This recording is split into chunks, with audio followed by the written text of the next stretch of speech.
Evyo nababigambira akashuze haro omburebezi bwankore amareberezi 15 ku rw'aburengero izuba nabo baba bari umwanyogo.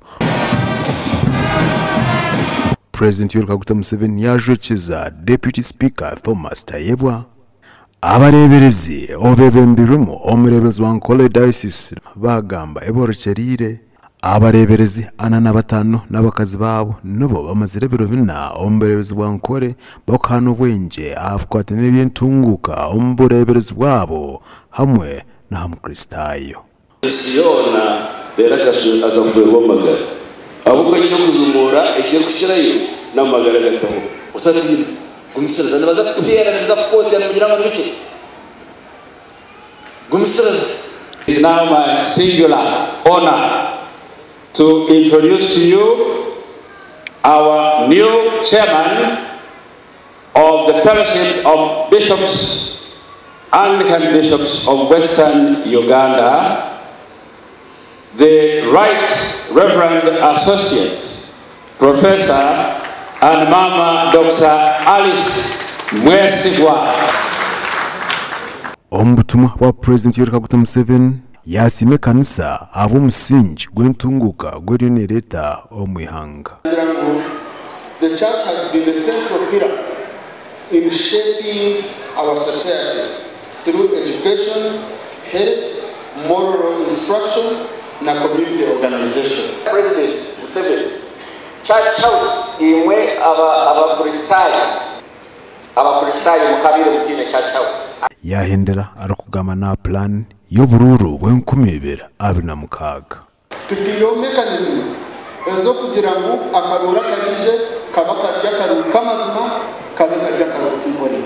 Uiro abareberezi n'abakazi babo erizoba abareberezi bankore nabo yakira abakristayo ku rw'umwihanga rya Kenya abizira hansi y'ikigombe cya Mothers Union abana barambuzi ba project zitari zimwe na zimwe ezikozwe aba Mothers Union omburebezi bwankole.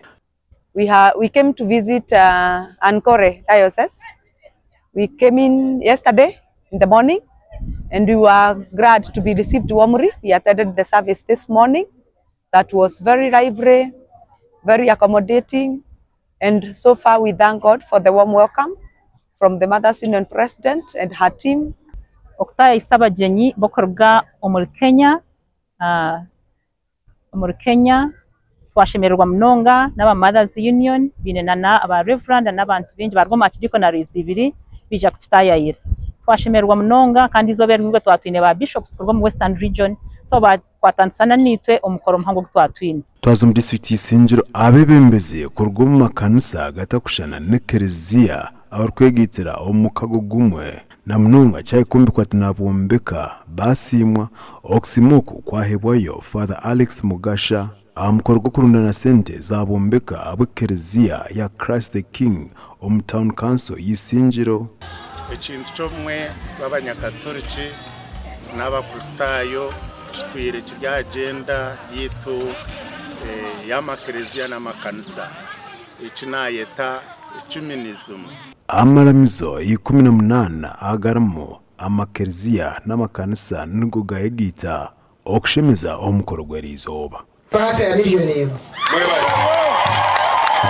Inaturisha wanja hao umushari ni mtwaro 15 cash. Nyenda kabasima ahabwa sentezi round zishatu almost 7 billion. Mwete rumungaro bantu. Ekereziya iri kugamo netekatekwa kwija kumaraho billion emwe kandi omukoro gwerizoba gwaho base kurunana miliyoni ziri kwika 40. Abwa TV West ndisenyomo Gideon na Ruth Nuwamanya.